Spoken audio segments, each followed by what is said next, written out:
I remember coming home and saying to Lynn, right in that room, you know what? Nobody gives a damn. It's just getting frustrating. It was about my 4th year or 5th year.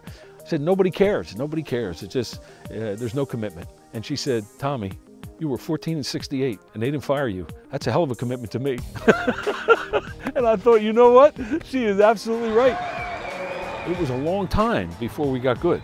You know, I mean, we got where we were okay, 16 wins, 14 wins. You know, we were there, we were close.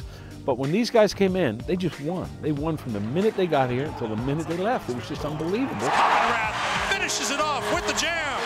You just couldn't get any more different, separate group of guys, but when you got on the court, it just meshed. Everybody knew their role, everybody knew their job. You know who the stars were, you knew who the others were, and that's just how it went. And everyone, you know, on the team kind of picked that up and understood, you know, this about a team. And if we do well as a team, you know, we are all doing well. We were a unique group. I think that's why we're here now. I mean, we had a special bond, and we kind of, the community took to us, and this big lumbery guy from West Barnett, just, you know, and we were like the odd couple, this kid from the city who talked funny. And I think my nickname was the babyface assassin at one point during. He couldn't grow all this facial hair. He didn't have any of that for a couple years. I got these 2 young whippersnappers. I said, the one guy never talks, and the other guy talks all the time, but you can't understand him. But I think they're going to make it together, and they really did.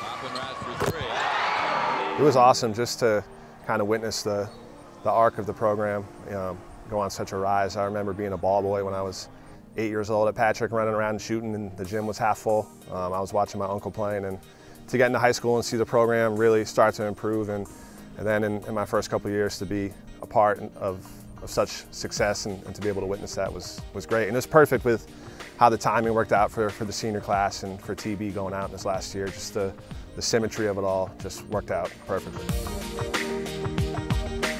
The fact that these guys could keep it going is just so unbelievable. I mean, it's just great. It just builds us all up. It drags us all along. I feel a lot of responsibility for keeping this going the right way, you know, with the right type of kids, and you know, I've been fortunate that we've been able to do that. They were all givers, they weren't takers, and it was just joyful to coach them. I used to say it, especially at the end. We got to the end, we could have gone, me and my staff, at the end of February, could have gone to Bahamas for 3 weeks, and when we would come back, they would have been in the finals. I'm convinced of it, because they were so good together by that point and cared so much about each other, and you know, the community took them in. I mean, I had no idea how big it would be in this community, you know, and then by the 3rd year, when we finally beat Syracuse, dude, it was crazy. They were like the Beatles.